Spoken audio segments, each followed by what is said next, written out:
Cold and wet, about the only way to describe our weather today. And take a live look across the triad, it's not getting any prettier. Chief Meteorologist Grant Gilmore says you might even see a freeze warning this weekend. So Grant, the question we all want to know, when's it going to be warm again? It'll warm up pretty soon, Ben, but certainly chilly and damp for now. It's kind of a light mist out here in the weather garden off the week, but like Ben just asked, we'll give you the answers about when we finally see a warm-up coming on later on the newscast. But for now, Ben, it's still just chilly and wet here in the weather garden.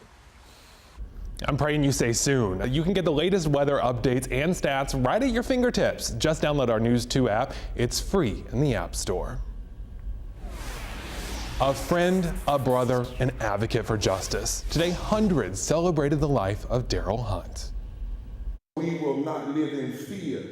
Daryl for so long showed us how to live fully. Live fully after so much of his own life was taken away. 19 years in prison for a murder he did not commit. Hunt then became a devoted champion for ex-convicts trying to make a living. Today, the community gathered to pay his respects. WFMY News 2's Ben Powell was there for the laughter, the tears, the respect, and remembrance. Police say Hunt died from a self-inflicted gunshot wound about a week ago. Close friends tell us he was suffering from stage 4 cancer and depression.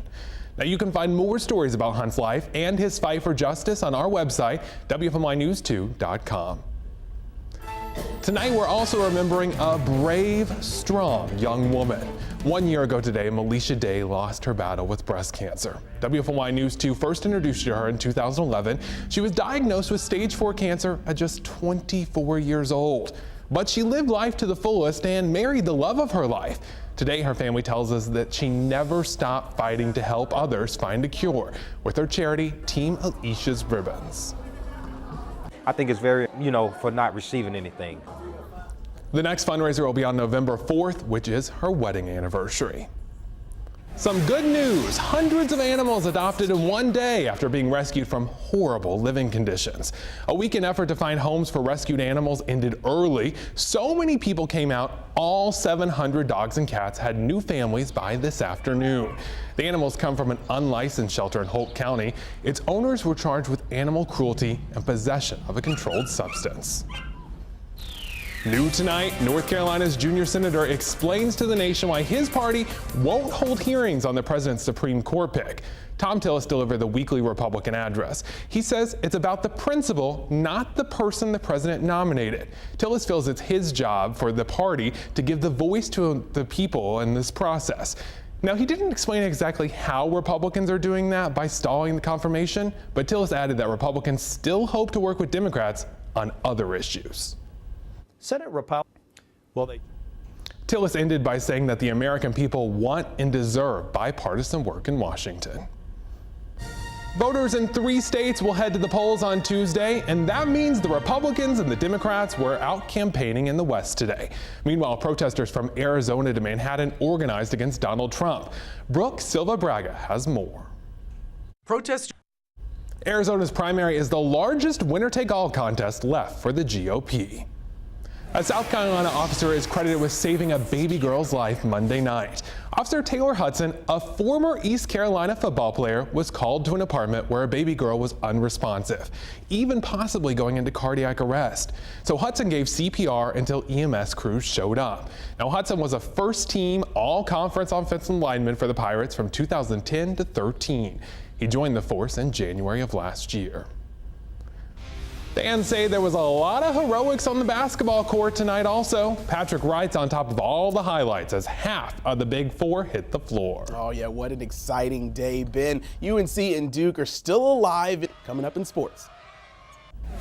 Don't worry, you're not alone. The NCAA opening round shattered almost all the brackets out there. In fact, after Little Rock's double overtime victory against Purdue on Thursday, only 1% of fan brackets were still perfect.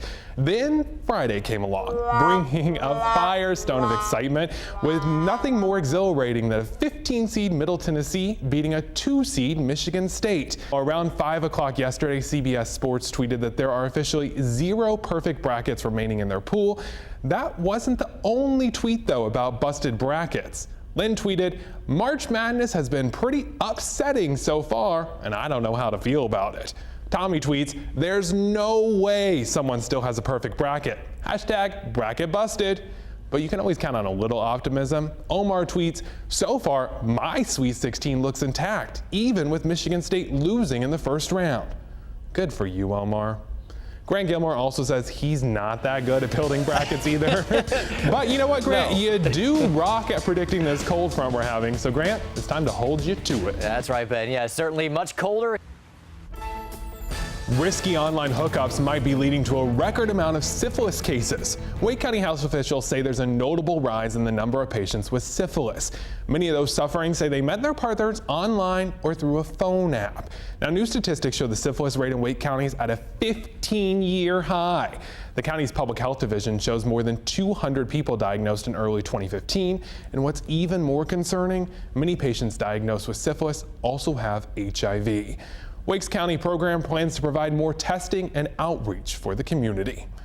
And a case of super lice has popped up in North Carolina. Yuck. The first possible case of treatment-resistant lice has been reported near the Triangle. A mother of an Edgecombe County school student says her daughter was sent home with lice twice in the last month. She plans to take the lice to the health department to have it tested. Millions of military veterans suffer from PTSD, but a program in Burlington, right here near us, might be able to help. How a sport is being used to tackle the problem in 3 minutes.